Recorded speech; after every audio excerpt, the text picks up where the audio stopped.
حضرت نوح علیہ السلام کا ایک بیٹا کافر تھا۔ انہوں نے اسے پکارا، اے میرے بیٹے، ہمارے ساتھ آ جاؤ، کافروں کے ساتھ مت رہو۔ لیکن اس نے کہا، میں کسی پہاڑ پر چڑھ جاؤں گا، وہ مجھے بچا لے گا۔ نوح علیہ السلام نے کہا، آج اللہ کے حکم سے کوئی نہیں بچ سکتا۔ پھر ایک لہر آئی اور وہ بیٹا ڈوب گیا۔ جب سب کچھ تباہ ہو گیا تو اللہ نے فرمایا، اے زمین، اپنا پانی نگل لے، اور اے آسمان، تھم جا۔ پانی سوکھ گیا اور کشتی جودی پہاڑ پر ٹھہر گئی۔ حضرت نوح علیہ السلام اور ان کے ساتھی کشتی سے اترے، اللہ کا شکر ادا کیا اور ایک نئی زندگی شروع کی۔ آخری وقت میں حضرت نوح علیہ السلام نے اپنے بیٹوں کو نصیحت کی، صرف ایک اللہ کی عبادت کرنا اور کسی کو اس کا شریک نہ ٹھہرانا۔ پھر انہوں نے اللہ کے حکم سے اپنی روح سپرد کر دی۔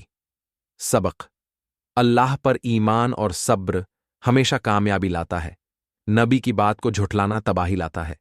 گھمنڈ، ضد اور کفر انسان کو ڈوبا دیتا ہے۔ نجات صرف ایمان والوں کے لیے ہے۔